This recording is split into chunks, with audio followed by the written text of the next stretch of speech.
we really don't drink anymore. And like, I mean, here we are drinking a 6% kombucha, and we've gotten faded off of that. So yeah, if you didn't catch last week's episode. So,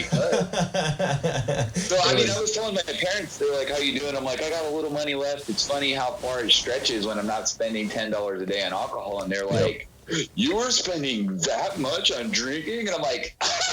Yeah, that's $10 barely. Yeah, $10 was nothing. Like I'm talking, there were nights I would spend $100 at the bar. Like, easily. Whatever. Oh yeah, especially if you're out with people and you're having fun. But you know that's so easy to do at a bar though. Because after you're on tipping and everything, cigarettes. Like I come back, I'm $100 less, and I don't remember what I did. Yeah, I remember those days. Yeah, I mean, not saying that there wasn't fun had, but of what you remember. Of what you remember. There were, you know, you know all the stories from Austin. You were a part of some of the stories in Austin. Oh, yeah. So, like, you understand that, and I'm sure that you had your nights of I think debauchery. The biggest thing that was, like, an eye-opener for me is when, like, after you and I got together, I never realized how loud I get when I'm drinking. And, like, I guess, so all these years in school... Like growing up, I got into college and I'm taking like leadership classes and public speaking classes. I was always told, you talk too quietly, you need to be louder. And so I got used to just projecting my voice and, you know, being a better speaker. And I didn't realize how loud I got naturally. And then you add alcohol and you add the two of us together. Okay. Shit. So, I'm going to tell you a funny story that I don't think that we've actually told on this podcast, which might be one of the funniest stories that we have. So, it was months after we got together. I know what story you're talking about. Yeah, exactly. I think we've told this one. No. I've said one, but I didn't. It never alluded to what it was. Anyway, sorry. Okay, so it was a couple months after we got together? Yeah, it was a couple months. A couple months after we got together. It was at this place called Blackbird's Tavern down here in Old Town. It's like it's like the place that reminds me of a lot of hipster spots in Austin. So I liked going there before I met her, and then she also liked it too. And so we went there, but we sat in the car, and it was when she was still trying to like front that she smoked weed, and like just to like kind of like, you don't gotta lie to kick it kind of thing, you know what I mean? Like, she's like, oh yeah, I smoke, let's smoke. And so we're sitting in the car just smoking, dude, just toking up the whole car.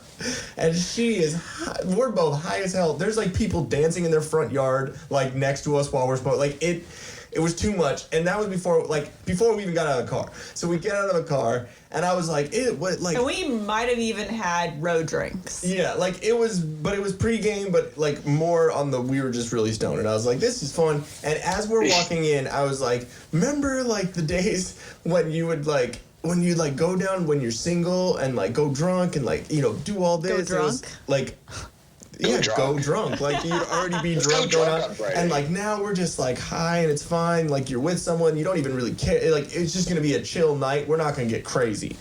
5 minutes later, like we walk, we're in line and it's like $10 or something to get $5 to get in or whatever. And so I'm high, like the weed hits me then, like right when we get up, and I see her talking to one person, and because they're like there's two different people assisting us with getting our wristbands on and stuff, and yeah, he like was like trying to pay, but like couldn't manage like his wallet and the cash coming out of it. So I'm over here trying to figure this out. I like how you try and, you know, point me out first. Because you went in first. And then you go up and I swear the hostess or whatever you call her asked me, how many in your party? Like thinking like, how many people am I paying for? And what she said is, how are you doing? She did not ask how I was doing. She said, how are you doing? And all I hear is, 1. And I'm sitting over there like, what the fuck? And then but I have just dollars in my hand. I don't have, here. Here's the money? Take my money. I don't know what $10 is. Like, literally all of the weed that we smoked 5 minutes ago just hit me. So I'm just like, here, take $10 from me. I don't care. Because, like, the DJ's playing and everyone's dancing, so it's so loud in there. So the lady was probably like, this bitch just yelled one at me. So we finally get in. We go up to the bar, and I was like, watch how ridiculous this is. Because we're single. We're not going to get a drink for, like, 30 minutes. 30, 40 minutes, we did not get a drink because we're not like, hey, like, you know what I mean? Like, when you're single, you can just, like, flirt with the bartender, do whatever you do, and, like, but when you're not, you're like, I don't want to flirt with a bartender when, like, there's my girl, you know what I mean? Like, it's just an odd situation. Say, fuck it, I'll wait. And so... you know what? At that point, I would have been like, hey, you flirt with the, you know, Miss Big Boobs over there. I'll flirt with hipster mustache over here. See, now, never gonna happen. But, so, anyways... Hey, so for a there's drink, this, I'll let it happen. Hey. Anyways. So there's, like, a red, like, one of those little red velvet ropes or whatever. And so I'm leaning on it to, like, because I'm a little faded. And I'm, like, waiting for the drink. And this, like... 300, 400 pounder. Like, she was large, Marge.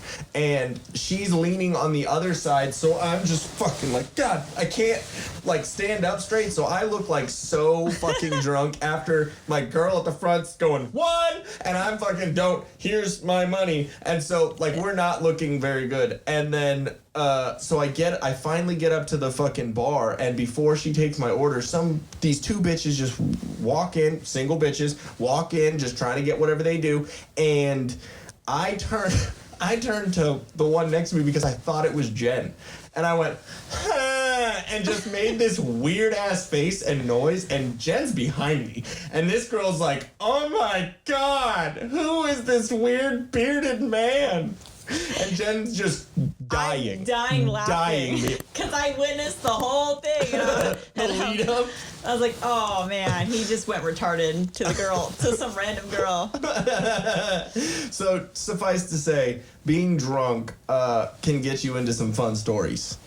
Yeah. But anyways, sorry, that random story. But yeah, dude, without that, you know, so how fun is not drinking? Well, you smoke, though. Yeah, do you smoke? I can't hear you. No sound. Did you mute yourself? That's what you get for fingering. Oh, that's what they get for, yeah, okay. Fingering. See, this microphone got muted. Did you like what you just saw? Or are you horribly triggered by what you just saw? If you want more of it, it's right here. You can go on Twitter and talk all about it. And you can get more triggered by checking out these awesome videos to the left over here. Ready and willing.